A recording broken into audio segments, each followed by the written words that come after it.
And what's up, guys? Irvin John here, and today is day number 1 of the Calisthenics Beginner Challenge. So this is mainly for beginners, people who don't really know what or how to get into calisthenics.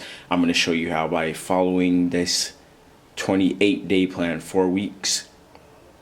So day number 1, first thing you're going to do is take your picture. We want to be able to compare day 1 to the last day. Make sure you're making progress. We're going to take a couple of pictures throughout this 4-week challenge to keep track. So once you do that, you're going to tag me on Instagram. Make sure you do that, and then invite 2 friends. You guys want to make sure that you have people to keep you accountable and you're doing what you're supposed to do.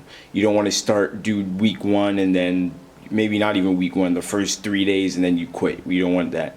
So after that, you're going to begin the routine. So take the pictures. Let's begin, guys. What's up, guys? You already know who it is, so I don't have to say it's Irvin John here with thefitnessjournals.com. I said it anyway. So as I set up, get in focus here, I'm going to give you a little bit of a run through. What are we doing now? Today is full body, as you know. So we're going to be focusing on getting the full body involved. So right now, first thing we're going to begin with is a compound jumping jack leg raise squat. You're going to see it about 1 minute is when you're going to set the timer. You're going to do this for 1 minute.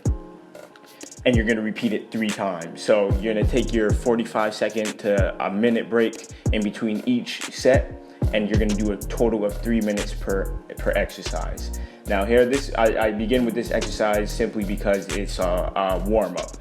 You get the whole body involved, you get the body activated, heart rate elevated, break into a little sweat, and it's dynamic. You're getting the whole body to move here, even engaging the core with those leg raises. So that's why I decided to start with this one.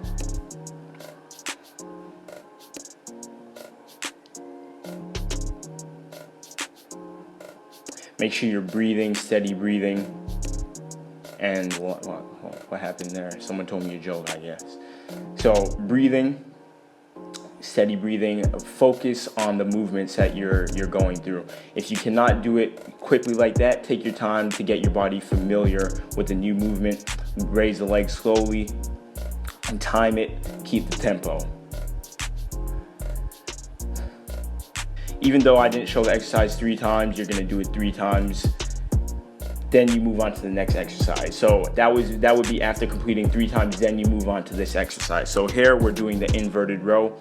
The closer your back is to the ground, the more difficult it is going to be. So an elevated surface like this, it would make it much easier. So if you feel like it's too difficult, change the angle of your body.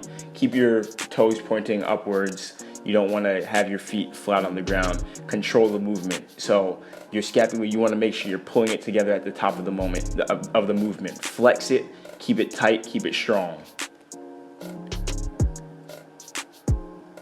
So remember, all these exercises are for a minute. You're going for a minute. If you cannot continually perform, each rep, just take your time, drop off for a couple seconds, and then you're gonna hop back on. You don't want to rest too much during the actual set. That's why you have those rest periods, 45 seconds to a minute. That is the rest period that you'll use to catch your breath, let your muscles get their energy back. Now here we have another compound exercise where we're focusing really on the quads, the hams, and the glutes.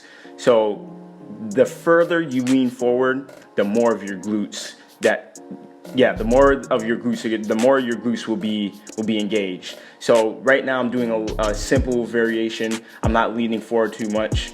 I'm just doing a slight kickback where I feel a little bit of tension in the glutes there. So if you want to turn up the intensity, make it a little bit more difficult, lean forward more and really get that squeeze in the glute.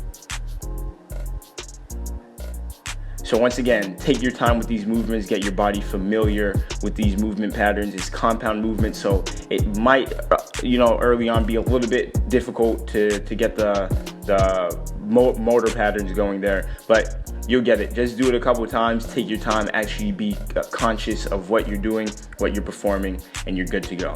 So these are the exercises. You're gonna repeat it 3 times. Remember, 3 times each exercise, and that is day 1. Nothing crazy, all simple. I'll see you guys in the next video. Let's go.